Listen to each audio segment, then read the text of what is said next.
स्त्री शिक्षा के विरोधी कुतर्कों का खंडन के अभ्यास के प्रश्न उत्तर कर रहे हैं, जो कि बड़े परीक्षा उपयोगी प्रश्न हैं। प्रश्न नंबर 1, कुछ पुरातन पंथी लोग स्त्रियों की शिक्षा के विरोधी थे। यानी जो पुराने पंथी लोग स्त्रियों की शिक्षा के विरोधी थे, द्विवेदी जी ने क्या क्या तर्क देकर स्त्री शिक्षा का समर्थन किया? तो द्विवेदी जी ने अपने इस लेख में निम्नलिखित तर्क देकर स्त्री शिक्षा का समर्थन किया। नंबर 1, नाटकों में प्राकृत बोलना स्त्रियों के अनपढ़ होने का प्रमाण नहीं है, क्योंकि उस समय बोलचाल की भाषा प्राकृत थी। ये उदाहरण दिया। दूसरा, पुराने समय में भी अनेक स्त्रियां विदुषी थी, जिन्होंने बड़े बड़े विद्वानों के छक्के छुड़ाए थे। तीसरा, हमें पुराने नियमों प्रणालियों को तोड़कर स्त्रियों को पढ़ाना चाहिए। अब प्रश्न नंबर 2, स्त्रियों को पढ़ाने से अनर्थ होते हैं। कुतर्कवादियों की इस दलील का खंडन द्विवेदी जी ने कैसे किया? अपने शब्दों में लिखिए। द्विवेदी जी कहते हैं कि स्त्रियों के पढ़ाने से अनर्थ होते हैं, तो उन पुरुषों को पढ़ाने से कौन सा अच्छा फल होता है जो MA या BA पास होकर भी स्त्रियों पर हंटर चलाते हैं या डंडों से उनकी पिटाई करते हैं। अनर्थ तो पढ़े लिखे व अनपढ़ दोनों से ही हो सकते हैं। आगे देखिएगा। प्रश्न नंबर 3, पुराने समय में स्त्रियों द्वारा प्राकृत भाषा में बोलना क्या उनके अपढ़ होने का सबूत है? पाठ के आधार पर स्पष्ट कीजिए। पुराने समय में स्त्रियों द्वारा प्राकृत भाषा में बोलना उनके अनपढ़ होने का सबूत नहीं है। सच्चाई यह है कि प्राकृत भाषा उस समय बोलचाल की भाषा थी, जैसे आज हिंदी, अंग्रेजी, गुजराती, बंगला आदि प्राकृत भाषाएं। इसलिए प्राकृत भाषा में बोलने के कारण स्त्रियों को अनपढ़ कहना अनुचित है।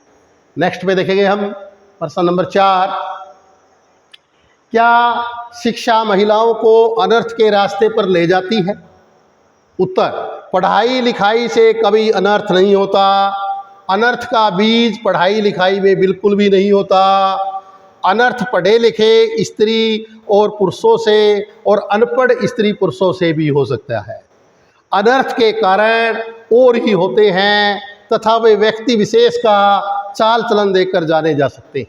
अब प्रश्न नंबर 5, प्राकृत भाषा की महिमा का वर्णन करना है कि प्राकृत भाषा क्या थी उस समय। प्राकृत भाषा उस समय की बोलचाल की भाषा थी।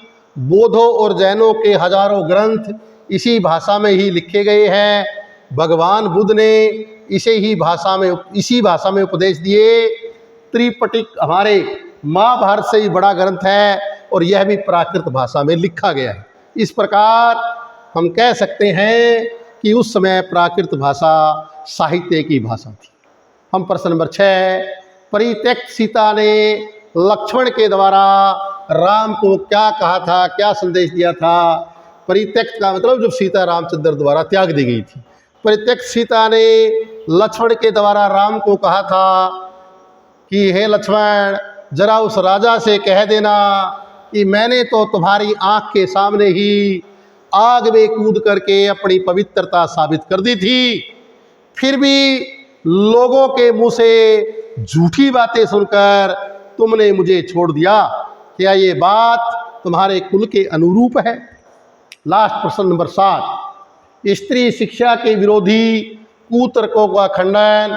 पाठ का उद्देश्य, मूल भाव और संदेश बताइए। इस पाठ का मूल उद्देश्य है स्त्री शिक्षा का समर्थन करना। लेखक ने अनेक उदाहरणों से यह सिद्ध किया है कि पुराने समय में भी स्त्रियां पढ़ी लिखी थी। शिक्षा से व्यक्ति बिगड़ता नहीं, बल्कि उसे अच्छे बुरे की समझ आ जाती है। आगे देखिएगा। स्त्री शिक्षा के लिए कुछ बदलाव की जरूरत पड़े तो बदलाव कर लेने चाहिए, पर उसका विरोध नहीं करना चाहिए।